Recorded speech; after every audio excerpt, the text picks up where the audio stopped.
Oli kevad ja äkitselt ronisid meie tuppa sipelgad. Ja tütred, kes olid siis veel väikesed, märkasid seda. Ja siis nende reaktsioon oli üsna selline ootamatu, et appi, et mis teeme, et sipelgad on meie kodus, et miks nad siin on. Ja siis me ütlesime, et nad ei ole meie kodus, et nad on oma kodus. Et nemad tulid oma koju, et meie oleme siin praegu külalised ja et me peaksime neid võõrustama.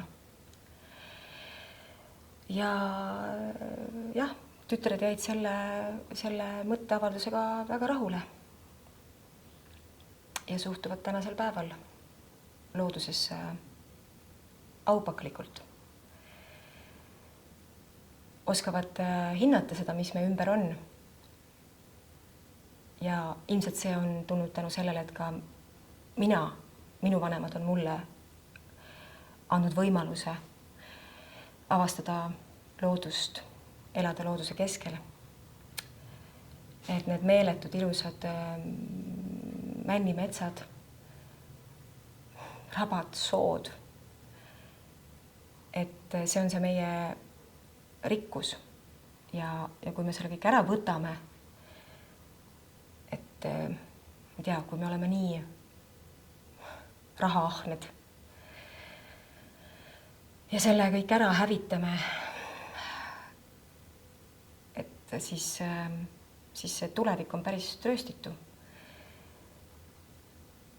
Et kui lastel on võimalik minna erinevatesse laagritesse, olla looduses, et me ise saame väga palju jõudu jalutades looduses, ma ei tea, puid kallistades, et tahaks, et see tulevik oleks ikkagi jätkuvalt, et me oleme ju looduse osa. Me ei ole kuidagi, et me ei arvaks, et me oleme hästi iseseisvad ja et kuidagi meie võimuses on, ei ole. Et loodus dikteerib, ilus on ju näha aastaaegade vaheldumist ja kasvada sellega koos. Et meie lapsed ja lapselapsed ja lapselapselapsed saaksid jätkuvalt meie rikkalikku loodust vaadata reaalselt, füüsiliselt kohale minnes, olles looduse keskel, mitte ainult ajalooõpikutest pilte vaadates.